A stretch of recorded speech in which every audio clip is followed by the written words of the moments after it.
ಗ್ರಾಮದ ಅಂಚಿನಲ್ಲಿ ಚಿಕ್ಕ ಮನೆಯೊಂದರಲ್ಲಿ ಒಂಟಿಯಜ್ಜಿ ವಾಸಿಸುತ್ತಿದ್ದಳು. ಅವಳ ಹೆಸರು ಲಕ್ಷ್ಮಮ್ಮ.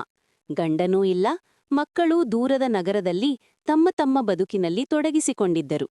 ದಿನಗಳು ಮೌನದಲ್ಲಿ ಸಾಗುತ್ತಿದ್ದರೂ ಲಕ್ಷ್ಮಮ್ಮನ ಮನಸ್ಸು ಮಾತ್ರ ಪ್ರೀತಿ ಮತ್ತು ನೆನಪುಗಳಿಂದ ತುಂಬಿತ್ತು. ಪ್ರತಿದಿನ ಬೆಳಿಗ್ಗೆ ಬೇಗ ಎದ್ದು ತುಳಸಿ ಕಟ್ಟೆಗೆ ನೀರು ಹಾಕಿ ದೇವರಿಗೆ ದೀಪ ಹಚ್ಚುತ್ತಿದ್ದಳು. ನಂತರ ಮನೆಯ ಮುಂದೆ ಕುಳಿತು ಹಾದು ಹೋಗುವ ಮಕ್ಕಳ ನಗು ನೋಡುತ್ತಾ ಸಂತೋಷಪಡುತ್ತಿದ್ದಳು. ಕೆಲವೊಮ್ಮೆ ಪಕ್ಕದ ಮನೆಯ ಮಕ್ಕಳು ಅಜ್ಜಿ ಕತೆ ಹೇಳಿ ಎಂದು ಬಂದಾಗ ಅವಳ ಕಣ್ಣುಗಳು ಹೊಳೆಯುತ್ತಿದ್ದವು. ಒಂದು ದಿನ ಭಾರೀ ಮಳೆ ಬಂತು. ಶಾಲೆ ಮುಚ್ಚಿದ ಕಾರಣ ಮಕ್ಕಳು ಲಕ್ಷ್ಮಮ್ಮನ ಮನೆಗೆ ಸೇರಿದರು. ಅಜ್ಜಿ ತನ್ನ ಬಾಲ್ಯದ ಕತೆಗಳು, ಹಳ್ಳಿಯ ಹಬ್ಬಗಳು, ಮೌಲ್ಯಗಳ ಬಗ್ಗೆ ಹೇಳಿದಳು. ಆ ದಿನದಿಂದ ಮಕ್ಕಳು ಪ್ರತಿದಿನ ಅವಳನ್ನು ನೋಡಲು ಬರತೊಡಗಿದರು. ಒಂಟಿಯಾಗಿದ್ದ ಅಜ್ಜಿ ಮಕ್ಕಳ ಪ್ರೀತಿಯಿಂದ ಮತ್ತೆ ಬದುಕಿನ ಉಷ್ಣತೆ ಕಂಡಳು. ಅವಳ ಮನೆ ಮತ್ತೆ ನಗು ಮತ್ತು ಮಾತಿನಿಂದ ತುಂಬಿತು. ಲಕ್ಷ್ಮಮ್ಮ ಅರ್ಥ ಮಾಡಿಕೊಂಡಳು.